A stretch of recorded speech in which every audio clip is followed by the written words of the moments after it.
السلام علیکم تماشابینان گرامی، امیدوارم همه تن صحت و سلامت هستید. در برنامه خبری تحلیلی پیام نیوز شوکتی محمد با شما هستم. حالا دقت کنید به نامگوی موضوعهایی که امروز مطرح خواهیم کرد. کمیسی ایالات متحده آمریکا عاید به آزادی‌های مذهبی بین المللی مشورت داد که شکنجهگران و محدود سازندگان حقوق آزادی‌های شهروندان در تاجیکستان را آمریکا تحریم کند. حرارت بدنی بزرگمهر یاروف وکیل معروف دفاع در زندان تا 38.7 درجه بالا رفته است، اما از انتقالش به درمانگاه زندان خودداری کرده اند. بانک جهانی گفته است سطح کمبضاعتی در سال 2020 در تاجیکستان میتواند با سرعت افزایش یابد. میزان حق مزد مهنتی که کارفرمایان در تاجیکستان نتوانستند به کارمندان پرداخت کنند در افزودن است. کمیسی ایالات متحده آمریکا عاید به آزادی‌های مذهبی بین المللی تاجیکستان را باز هم به گروه کشورهای مورد نگرانی خاص وارد کرد.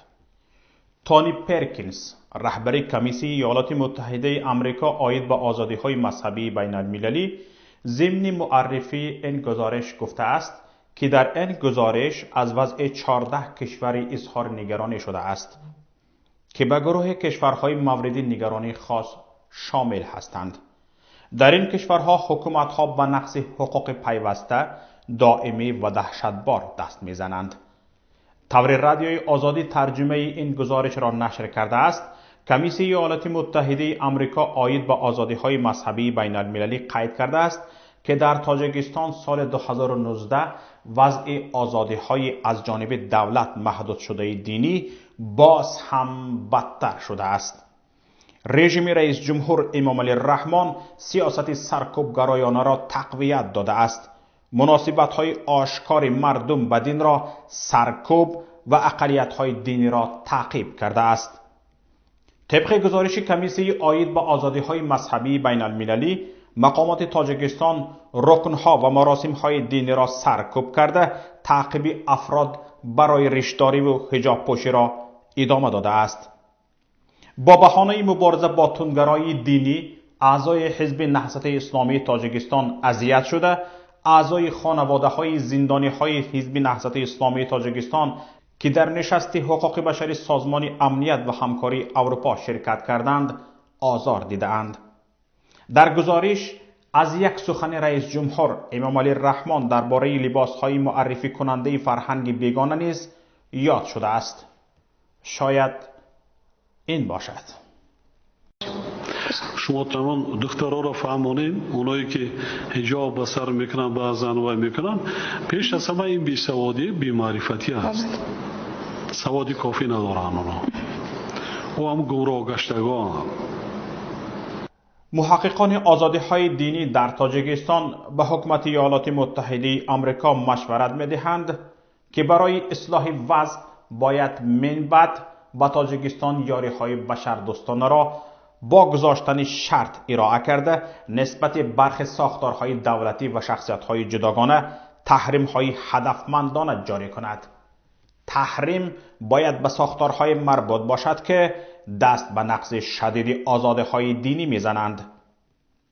کمیسی عاید به آزادی‌های مذهبی بین المللی به حکومت ایالات متحده آمریکا مشورت داده است که در دایره این تحریم‌ها دارایی‌های منصبداران شکنجهگر مسدود شده به نفرانی که دست به محدودسازی حقوق‌های دینی شهروندان زده‌اند ویزای ورود به ایالات متحده آمریکا داده نشود. اینچنین کمیسی آزادی‌های دینی به حکومت ایالات متحده آمریکا مشورت داده است که به حکومت تاجیکستان در بلندترین سطح فشار آورد تا شخصانی برای اجرای فعالیت‌های صلح‌آمیز دینی‌شان زندانی شده را آزاد کنند و ناظران بین المللی را اجازه بدهند تا از زندان‌ها دیدن کرده سبب‌های سرزدن آشوب‌های گذشته را تحقیق کنند. تا چه حد این مشورت ها احتمالی به اجرا رسیدن دارند؟ نظری کارشناس را در این باره میشنویم.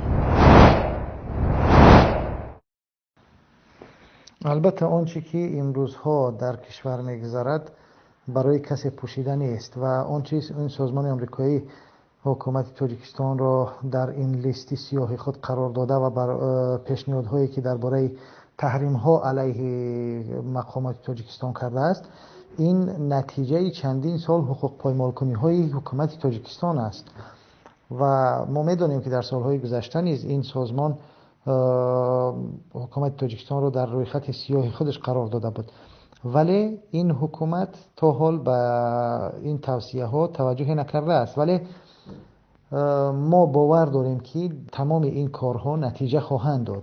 چرا؟ چون که چند پیش سازمان هومن رایتس واچ نیز تاجیکستان را، حکومت تاجیکستان را در روی خط سیاه خود قرار داد و یکی از کشورهای ناآزاد عنوان کرد.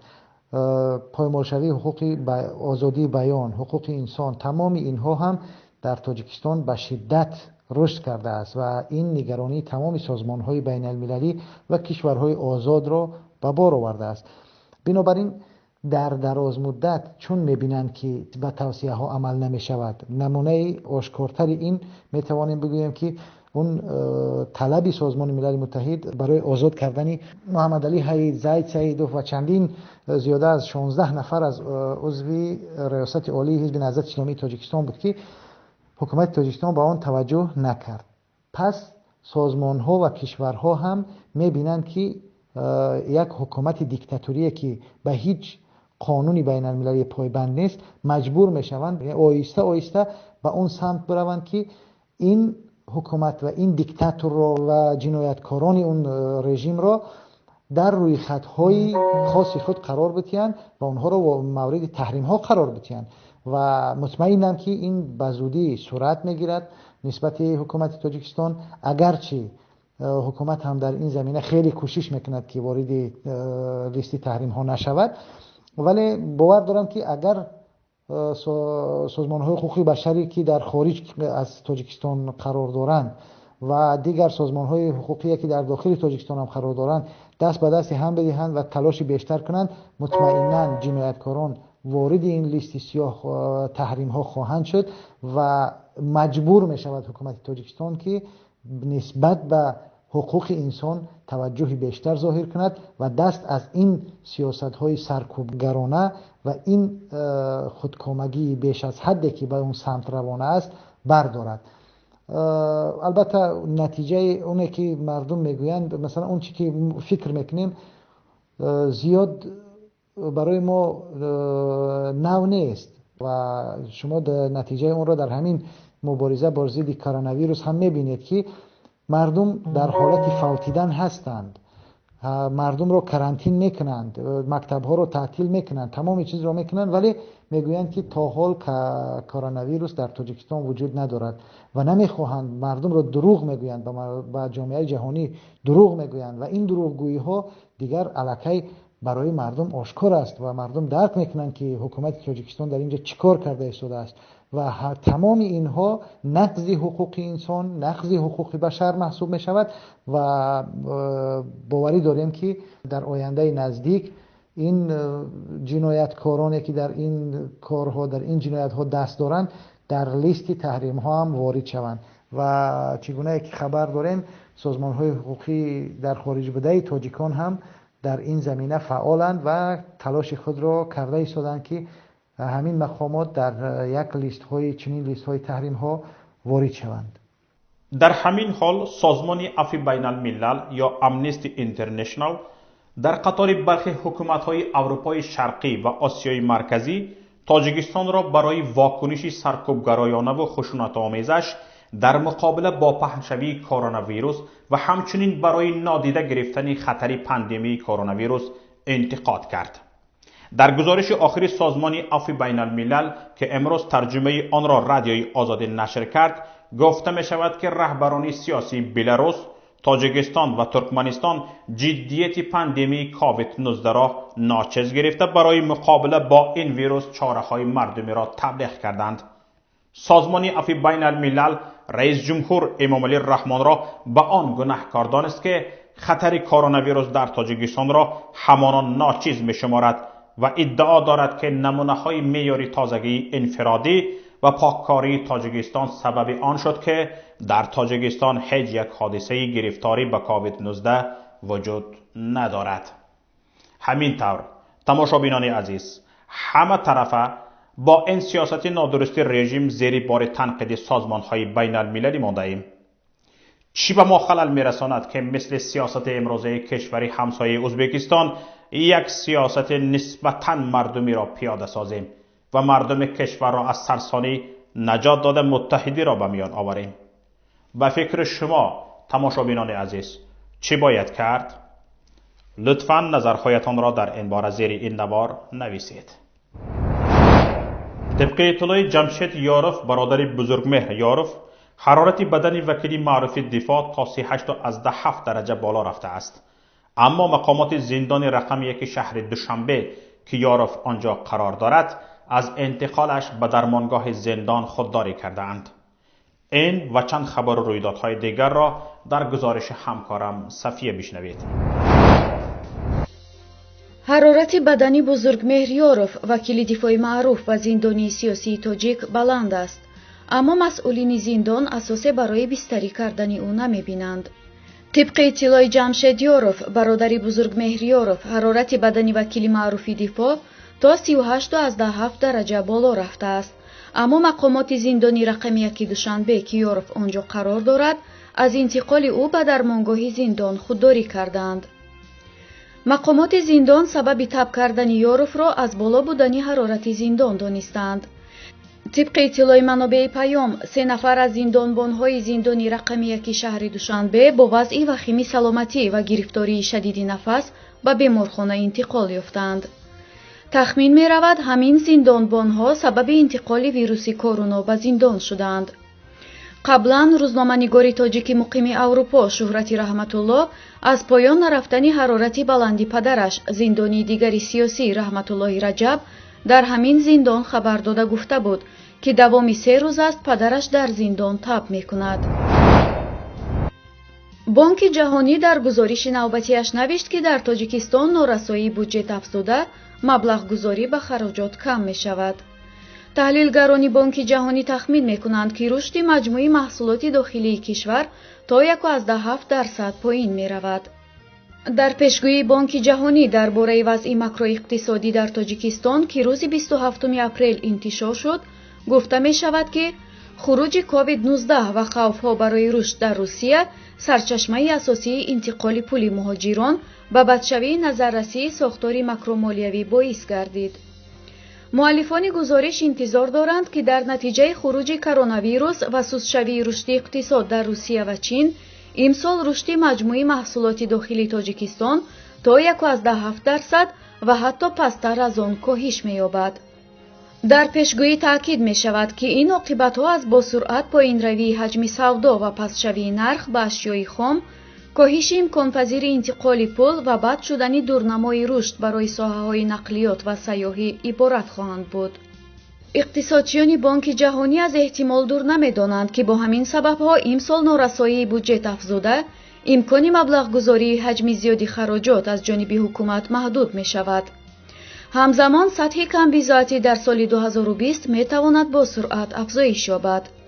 کارشناسان بانک جهانی می گویند حکومت با راه توسعه کمک تعییناتی اجتماعی و منطقه‌هایی که عین زمان به این برنامه فرا گرفته نشدند، می تواند سطح کمبیزاتی را کاهش دهد و به خاطر جبران به خانواده‌ها در رابطه با بالاروی تعرفه‌ها به خدمت رسانی کمونالی در دایره کمک تعییناتی اجتماعی پرداخت‌ها را زیاد کند.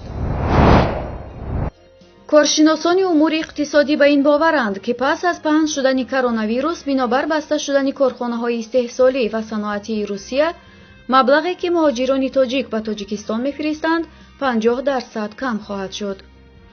ذوالفقار اسماعیلیان، تحلیلگر امور اقتصادی، با اشاره به پیشبینی بانک جهانی درباره کاهش 20% درآمد مهاجران تاجیک از روسیه به خبرگزاری اسپوتنیک گفته است که این کاهش 50% خواهد بود. اکنون همه کارخانه‌های صنعتی، شرکت‌های تجارتی و ساختمانی روسیه که در آنجا اکثری مهاجران تاجیک کار می‌کردند بسته شدند و معلوم نیست فعالیت این کارخانه‌های صنعتی و شرکت‌های تجارتی و ساختمانی کی برقرار خواهد شد. کم کردن درآمد سالانه مهاجران مهنتی تاجیک از روسیه معنای پایین شدن توان خریداری عائله‌ها را خواهد داشت و در داخل تاجیکستان برای مهاجران پس از بازگشت به وطن کار پیدا نمی‌شود. ذوالفقار اسماعیلیان بر این نظر است که حتی 20% کاهش یافتن درآمد مهاجران کاری تاجیک از روسیه سبب می شود که 50% بازار داخلی تاجیکستان کاهش یابد. گفتنی است مهاجران مهنتی تاجیک در سال 2019 از روسیه به تاجیکستان 2 میلیارد و 700 میلیون دلار مبلغ فرستادند. میزان حق مزد مهنتی که کارفرمایان در تاجیکستان نتوانستند به کارمندان پرداخت کنند در 3 ماه اول سال 2020 به 48 میلیون و 500 هزار سومانی معادل 4 میلیون و 700 هزار دلار رسید. طور بخش روسی سامانه تاجیک تلگراف می نویسد تنها در ماه فوریه امسال میزان مزدهای مهنتی پرداخت نشده در تاجیکستان به 2 میلیون و 300 هزار سومانی افزایش یافته است. گفته می شود که در این مدت این نشان داد در بخش‌های ساختمان و استخراج معدن به بیش از 26 میلیون سومانی، صنعت و فناوری 6 میلیون و 100 هزار سومانی، کشاورزی و ماهیگیری 2 میلیون و 700 هزار سومانی را تشکیل می دهد. در تاجیکستان بیشترین مزد ماهانه را کارگران صنعت استخراج معدن دریافت می کنند که به حساب میانه 2610 سومانی معادل 253 دلار است. همچنین کارگران بخش ساختمان 2400 سومانی و بخش آب و برق 2060 سومانی ماهانه حق مزد مهنت می گیرند. در تاجیکستان پایانترین حق مزد مهنت را کشاورزان، کارمندان جنگل و ماهیداری می گیرند که 616 سومانی معادل 60 دلار است. مجلس نمایندگان تاجیکستان امروز تغییرات به قانون درباره قید حالت شهروندی را تصویب کرد که طبق آن استفاده پسوندهای روسی برای نسب در تاجیکستان منع شد. تنها نمایندگان اقلیت‌های ملی از این تحریم استثنا هستند. خط تولد من بعد تنها با پسوندهای تاجیکی نسب داده می شوند. پسوندهای روسی مثل ویچ، او، یو، اونا من بعد استفاده نمی شوند. مظفر اشوریان وزیر عدلیه تاجیکستان که این قانون را در پارلمان معرفی می کرد گفت که تغییرات به قانون تنها گیرندگان نوی خط تولد را در بر می گیرد. آنهایی که قبلا با پیوندک‌های روسی نسب شهادتنامه تولد گرفتند می توانند با همان شکل نسب شناسنامه گیرند. وزیر عدلیه گفت تغییرات وارد کرده شده به قانون درباره قید حالت شهروندی با آنهایی دخل دارد که بعد مورد اجرا قرار گرفتن قانون شهادتنامه می گیرند. من بعد پسوندهای سنتی تاجیکی نسب از قبیل زاد، زاده، آن، یان، دخت، پور و فر استفاده خواهند شد. برای نمایندگان اقلیت‌های ملی که در قلمرو جمهوری به سر میبرند استثنا از این قانون پیش بینی شده است. اینجا نهایت برنامه امروزه ماست. برنامه‌های دیگری ما را در شبکه‌های اجتماعی و پایگاه پیام.net پیگیری کنید. خیر تا روز دیگر.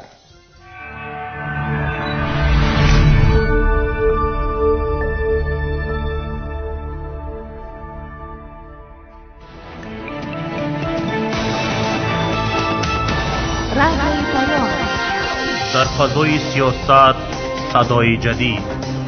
رادیوی پیام علم، فرهنگ، نوید. رادیوی پیام مشورت، بحث، گفت و شنید. در تمام دنیا روی رسانه اینترنتی رادیو پیام .net